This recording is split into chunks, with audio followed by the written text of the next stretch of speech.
Pas de gélatine, pas de fécule de maïs, pas de lait concentré et pas de four. Un délicieux pudding.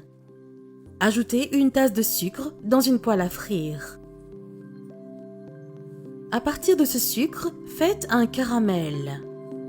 Lorsque le sucre commence à fondre, continuez à remuer jusqu'à ce que tout soit fondu et que le sucre soit caramélisé. Surveillez la température de votre feu pour qu'il ne brûle pas. Ça devient super délicieux. J'utilise toujours la mesure suivante, une tasse de sucre pour une demi-tasse d'eau.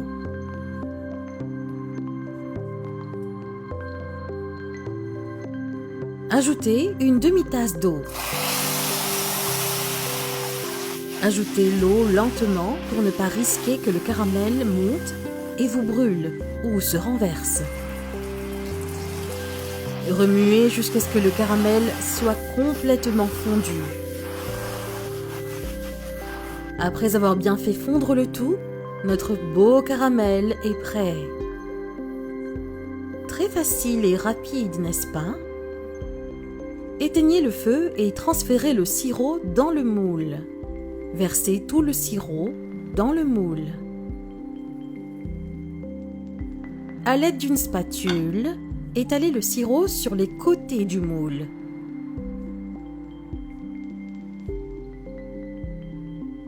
Après avoir terminé, mettez de côté pour préparer la pâte.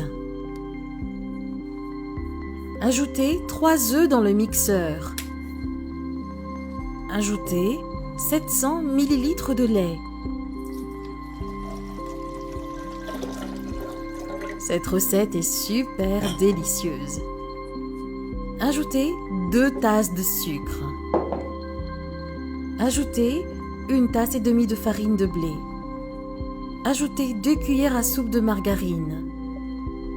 Remplacez par du beurre si vous préférez. Couvrez et battez bien pendant 3 minutes.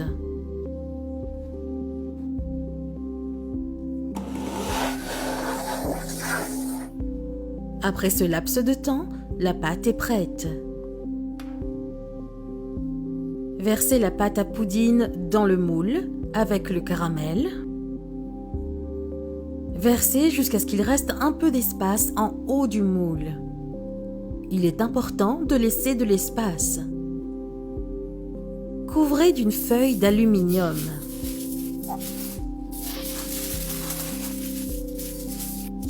Placez le moule dans un moule plus grand